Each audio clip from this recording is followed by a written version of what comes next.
present Lucille Ball and My Favorite Husband, a new series based on the delightful stories of Isabel Scott Rorick's gay, sophisticated Mr. and Mrs. Cugat, two people who live together and like it. Starring Lucille Ball with Richard Denning.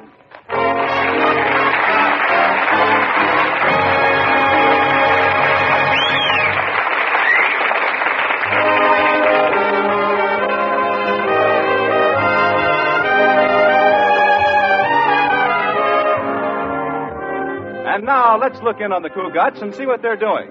Oh, but hold your hats. Liz and George are having an argument about their plans for the evening. Liz wants to go to a symphony concert, and George wants to have a poker game. And in this corner, wearing a peak satin house coat and weighing 120 pounds, battling Liz Cugat. And in this corner, wearing a gray pinstripe suit and weighing 170 pounds, is her husband, Gorgeous George. Well, the first round ended in a draw, and here comes the second round. They come out of the corners fighting. Concert. Poker. Concert. Poker. Concert. Poker. Poker. Concert. All right, we'll go to concert. Now, wait a minute. You said concert. Well, I didn't mean it. I was tricked into it. Oh, gee whiz, Liz. Well, why are we arguing so much lately? Well, it's all your fault. Whenever I want to do something, you want to do something else. I don't get it. When we first met, you wanted to do everything I wanted to do. Now, what happened to change that? We got married. Oh, come on to the concert, George. It'll be fun. Think how long it's been since you've worn your tuxedo. Oh, that will be great fun. Now, look, I'm not going, but purely as a matter of information. Why do men have to wear formal clothes to a concert? Because when they fall asleep, the stiff shirt keeps them from slumping over. Well, now I know. I can play poker with a clear mind. Now, what's the matter? You don't love me. You wish you were married to a poker player. Oh, now, honey, I do not. I can see it all now. The bride looked lovely in a white satin gown, sleeve bands, and a green eyeshade. Oh, Liz, please, calm down, honey. I'm sorry I upset you. And then will you go to the concert? No. All right, George Cugat. I'll go to the concert by myself. Okay, and I hope Leopold falls flat on his Stokowski. I'm going to play poker. Oh, go ahead and play poker. I hope your partner trumps your full house.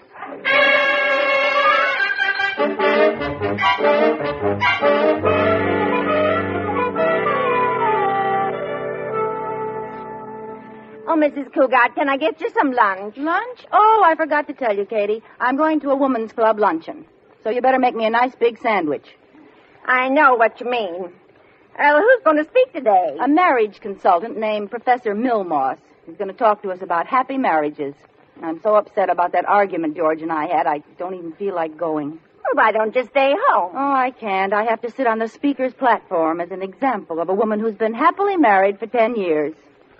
Oh, well, it'll be worthwhile if he knows what he's talking about. Oh, certainly he knows. He's been happily married 8 times. I don't know if that qualifies him or not. I've been married 6 times, and I'm no expert. 6 times? I didn't know that, Katie. Let's see. First there was Peter, Harold, Oscar, then came Orville, Engelbert, and Yancey. Well, congratulations. How can you remember all the names? Oh, it's easy. When they're in the right order, their first initials spell phooey. Katie, you always told me your first husband was named Clarence. He was. I left him out. Why? Because you can't spell phooey with a C. Well, if the professor sounds like he needs help, I'll send him to you.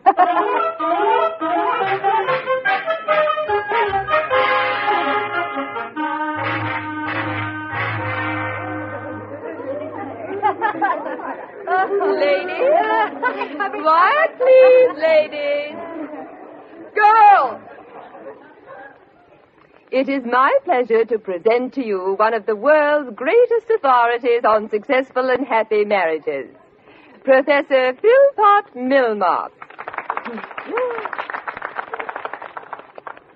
Professor Milmoss, that's you. They're waiting.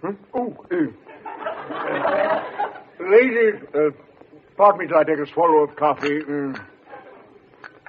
There.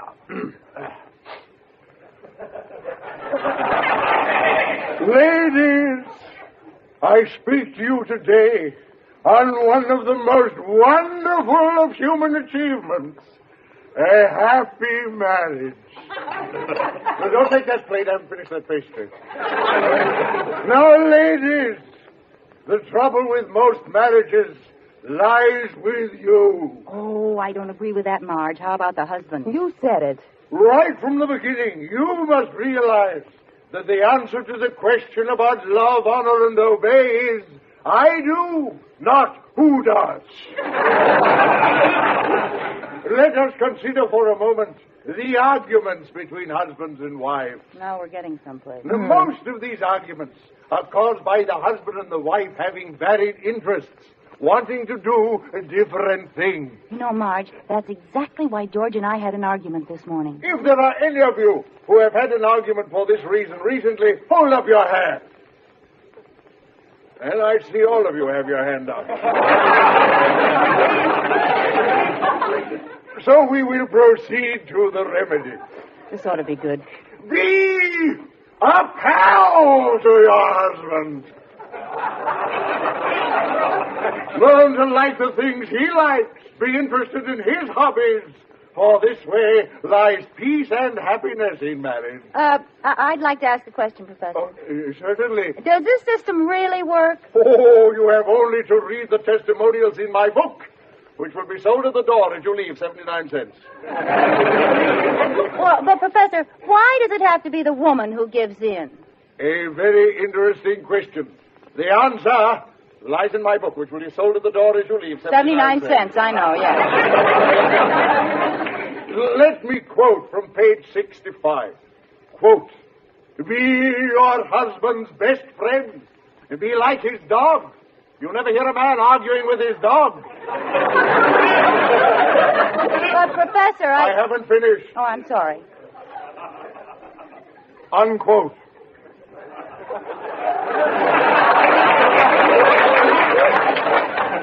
Yes? Professor, I'm going to try your system. Almost. What do you mean, almost? Well, I don't mind running out to greet my husband when he whistles, or even running and jumping into his lap, but I'll be darned if I'll sit on the floor and lick his hand while he's eating dinner.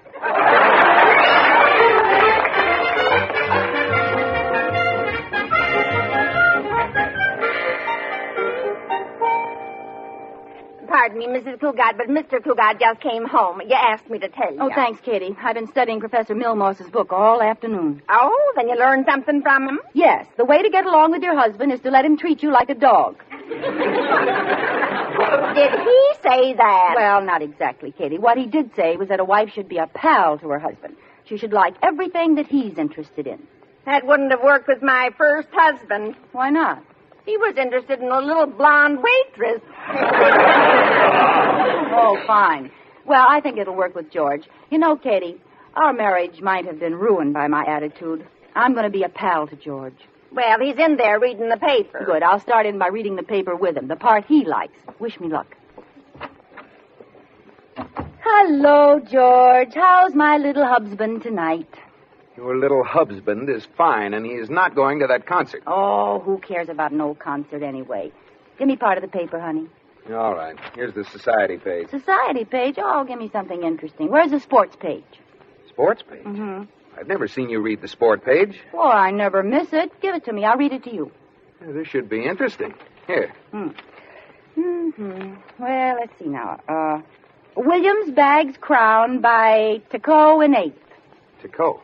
Mm-hmm. That's TKO.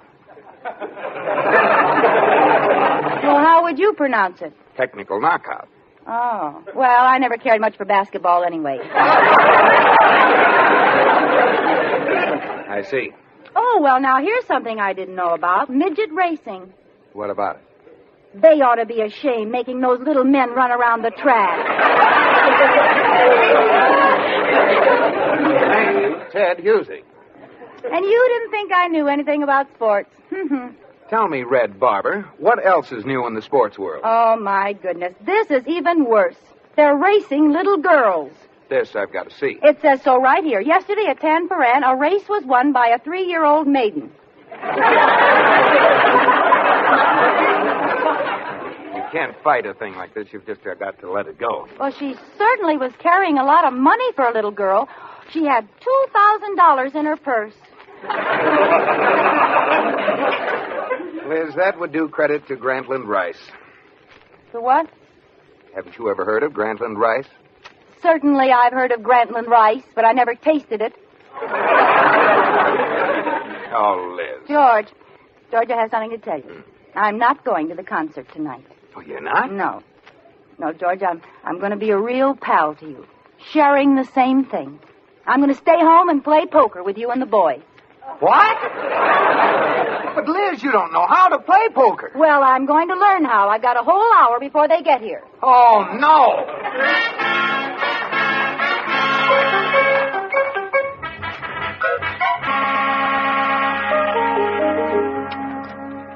Well, now that you're all here, we might as well get started with the game. Huh, fellas? You're sure you guys don't mind if Liz plays with us? Oh, no. We're delighted. Aren't we, Corey? Wouldn't miss it for the world. You're up. That... Oh, let's start. You deal, Joe. Well, all right. Isn't this fun? I love playing poker. All right, Liz, it's up to you. What is? You start. Start what? Pass? Pass who? You open. Open what? What have you got in your hand? Any pairs? No, they're all different numbers. Can anybody open? No. All right, start then. Funny thing, they were all different numbers. We're all the same suit.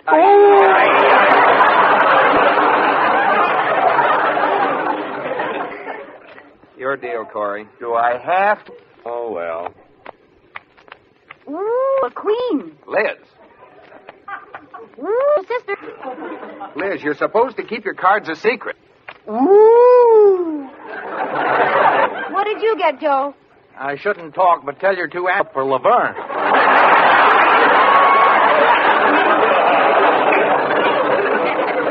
All right, I open for two. I'm in. I'm in. Put in 2 chips, Liz. Okay. 1, 2, they are. Cards? They're in your hand. Now, give me 2. 3.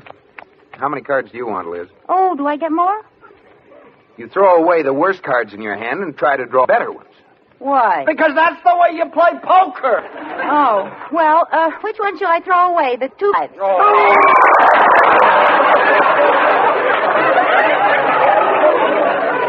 Chips over to me for? Because as much as I hate to admit it, win. I do? Oh, this is fun. Come on again. I could play poker all night.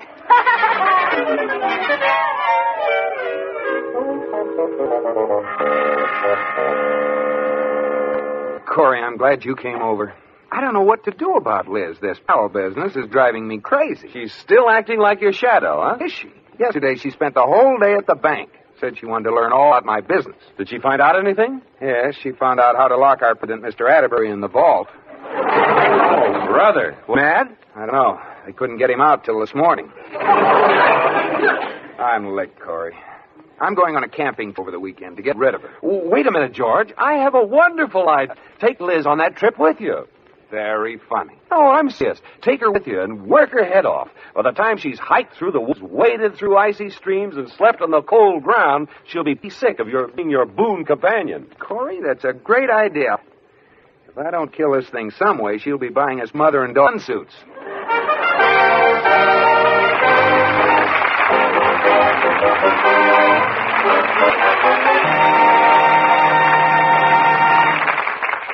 Let's clear up a misconception about NATO, the North Atlanticization.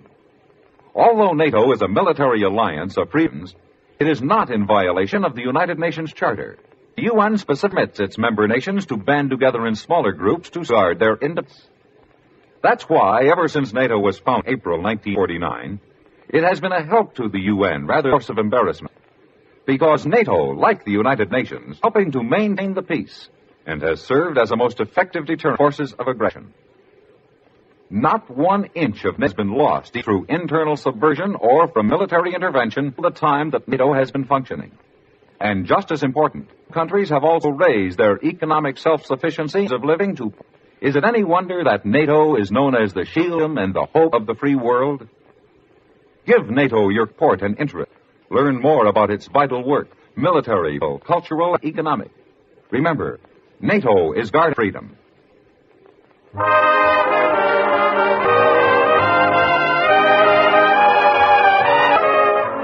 And now, back to my favorite husband. He's going to take Liz on a camping trip to discourage her from being his inseparable pal. Here's a box of food I fixed for Dad. Well, thank you, Katie. George will put it in the car. He and Corey are packing the things in now. Hunting outfit. Fine, but aren't you supposed to wear something red so others can see it? Oh, I'm wearing something red, all right, but it's long and other hunters better not see it. Mrs. Cugat, I don't know whether to tell you this or not. You overheard something around here yesterday? Katie, I'd listen to anything you picked up by eavesdropping, do you? What was it? Well, Mr. Cugat can on this trip make you good and sick of being his pal. He's going to bag it with hunting and hiking and fishing. Katie, are you... I was right outside the room when Corey Cartwright suggested it. Slump on my head. I forgot the door open. Katie, I'm going to give you a day off for service above and beyond. So it was Corey's idea, huh? Just tell him I want to see. Anything else to go, George? Never mind. There's Brutus Cartwright. Can I see you a minute, please? I'll be in the kitchen if you want to. What is it, Liz? So when I come back from this trip, I'll be sick and tired of a pal to George. How did you find out? A woman's into... Oh, yeah? Yeah. Something tells me your intuition can also cook. You're a fine friend. Oh, I'm sorry, Liz. I was just trying to help you. Is there anything I can do to make it right? Yes. This is going to be the first cross in history. You're going to help me frame George on this trip. Oh, Liz. I'll tell that pretty person girl everything I know about you. You don't know anything. Don't I? I can't take a chance. I'll do it. Now, you follow us in your car, and whatever you do, sight. Now, let's want you to do.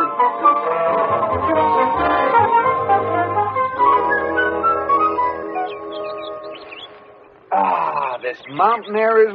I never get enough of it. Oh, boy, isn't it great? This looks like a good trout stream. Yep, that looks... Start. Maybe I'll give you some instructions. Oh, George, I know how to fish. You could, too. Who won? Tell me how you do it, Isaac Walton. It's very simple. You just flip the pole over until all unwinds this little spool, see? Uh-huh. And then what happens? The thread water wraps around the fish and chokes it to death. You don't choke it to death. I know. You hit it with a pole. No, I'll cast. Now, take the rod in your right hand. Yeah. Now, whip over your... That's it. Now, forward. Oh, George, I think I've caught something. Oh. You the trout? It's a Cugat. Help me get the hook of my pants. Oh, I'm sorry, dear. Take it here, you... Rip my pants. Well, George, you said you couldn't get this mountain air. Oh, let's face it. You're sure you won't get tired of out in this cold stream for hours? Oh. George, tell you what. Let it up and catches the most... All right. I'm going to bend. I'll do you a favor. Now, don't go up there. It's too shallow, not enough rapids. Aren't any fish there. But it's pretty around there. Fit your way. Well, I'll see you there with a lemon. Goodbye. Let's see now. Be right around the bend. Liz, over here. Oh, got him? The best they have market. 6 out. Aren't they beauties? Wonderful. Show him to me, Corey. Then I won't be lying. I tell George I caught him. Here, silly. Thanks. I'll see you later, Corey. Mommy. Okay, I'll where I was before. Okay.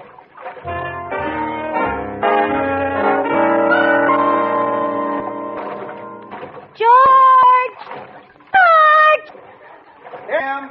Hi, George. I was right, huh? Take a magician at your fish up there. Shake hands with Houdini. What do you mean? Haven't you caught fish yet? You? Only this. Only... Liz, where did I caught him. stream? Those lake trout. Yeah? They're strange. Huh. Well, I can't hope to be... you feel up to hiking back? Sure. Yeah, we can see it. It's pretty rough on you. Brought you back any day. Oh, you... Certain. A race to camp. Oh, you... No, George. Fine. I'll hang you in a... I'll give you a bite. Uh-huh. I'll have you waiting when you get... Now, where did Corey get to? Many places. Fine. You have your car here? Yeah, what? The camp in it. Before you just try.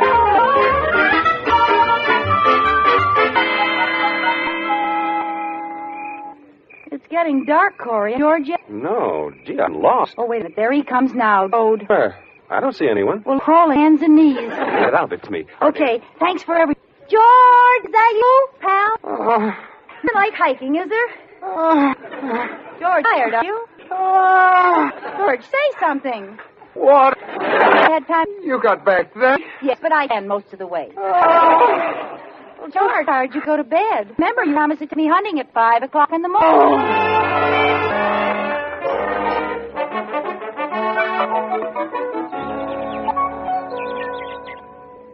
Now, are you sure things, Corey? I think so, Liz. George is... Oh, the poor guy. He was hired. I'm ashamed to get him out of bed. Now, this one's with me. All right. I hide up tree, Yeah. and every time you I throw on a dead duck. That's right. And if you don't, I'll be a likewise. Now, what if we shoot at a target? I choose horse attached to the fence over the... And I bang this one with a rock like this. Good. Uh-oh. Get up, George. Okay, now don't worry about a thing. You? Here I am, George. Right up. Yes, dear. Here's your rifle. Oh, what's the first thing I do? Thing you do is stop looking down the barrel. Well, let's start hunting. I want to shoot some ducks. Ducks? There aren't any ducks 100 miles of here. Oh, now, these look like pretty good trees, hey? Now you're just being stupid. Ducks in swamps, not in trees. Want to bet?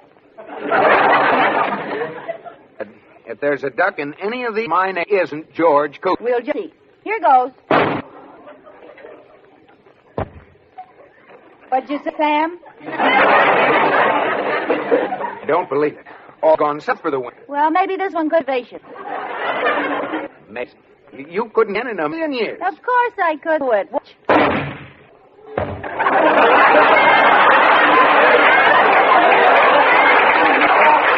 I got Something very funny going here. What do you mean? I mean this. First you catch lake trout in the... And now you've shot the bird's eye frozen. Well, that's what gets for not going south. Look, we'll just shoot at something we can spot or can't. Oh, there's a horseshoe on the fence. Horse? Yeah. Oh, no. We don't want to shoot at that. Oh, yes, you do. But it's so little. Well, maybe you're right. Okay, you do it. Here I go. Yes, you did it. Nothing to it. What? My eye closed. That. Sensational. Especially as you were facing in the opposite direction. I banked it off that tree over there. Let's see you do that again. All right. Ha ha! You missed it.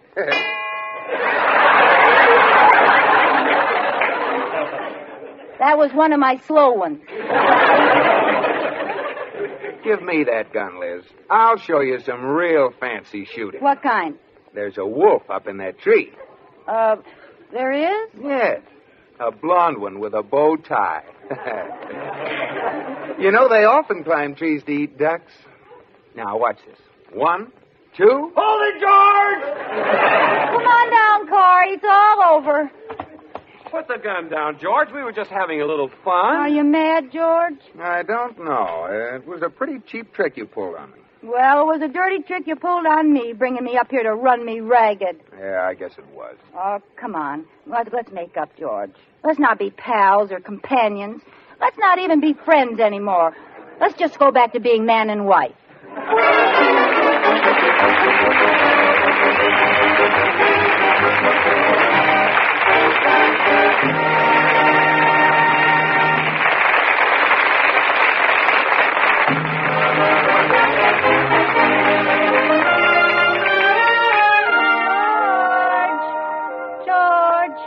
George, are you asleep? George. Oh, sound asleep. What's this paper pinned to his chest? Oh, it's a note. Oh. Dear pal, yes, I am asleep. I took a sleeping pill to make sure of it. Good night. Oh, isn't he cute? Good night, George.